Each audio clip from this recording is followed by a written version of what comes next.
Mesdames, Mesdemoiselles et Messieurs, bonsoir.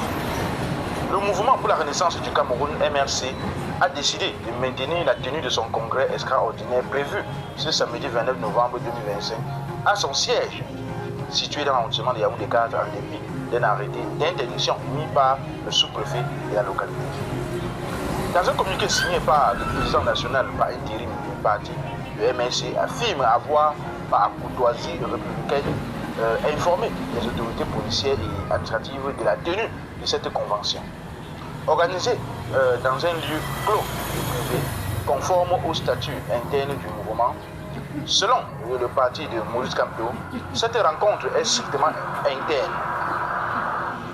Elle ne constitue ni une réunion publique, ni une manifestation sur la voie publique et ne saurait par conséquent être soumise à une quelconque déclaration préalable auprès de l'administration. Le jeudi 27 novembre, le sous-préfet de Yaoundé 4 a pourtant signé un arrêté d'interdiction. Se fondant, selon le MRC, sur un signalement d'un ancien cadre du parti, Thierry Okala Ebodé, exclu à l'issue d'une procédure statutaire régulière. Initialement, le mouvement avait annoncé le report de son congrès avant de revenir sur cette décision. Après une concertation plus élargie, la direction du MRC estime désormais que l'acte du sous-préfet n'est pas administratif mais politique et qu'il est donc inopposable au parti. Puisque cette réunion est statutaire et se tient au siège de notre parti, l'arrêté du sous-préfet ne peut s'imposer au MRC. Indique le communiqué.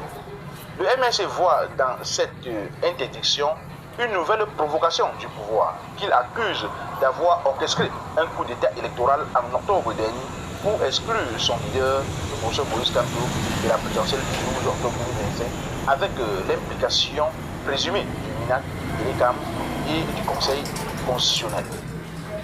Le parti précise en outre que seuls ces responsables peuvent, le cas échéant, solliciter l'appui de la force publique.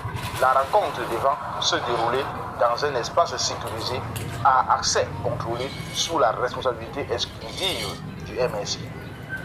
Dans un ton ferme, le mouvement met en garde le sous-préfet de la Yaoundé 4, ses donneurs d'ordre ainsi que le RDPC au pouvoir seront tenus pour responsables de tout trouble à l'ordre public qui pourrait être provoqué autour du siège du parti samedi. Ce nouvel épisode vient de raviver autant pour moi les tensions politiques déjà fortes à Yaoundé et relance le débat sur la liberté d'organisation des partis politiques au Cameroun à la veille d'une course électorale particulièrement sensible. Qu'en pensez-vous sur cette affaire, chers internautes?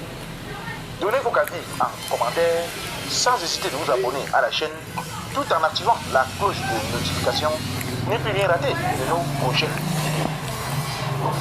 À très bientôt. Comment tu peux aussi regarder une vidéo sans t'abonner? Abonne-toi! Surtout clique sur la cloche de notification. Ça, c'est la page de Buzz. Si tu veux être au courant des buzz et toutes les actualités au 237, abonne-toi et clique sur la cloche de notification. Partage aussi pour m'encourager. Surtout, si tu as quelque chose à dire, papa, lâche un commentaire.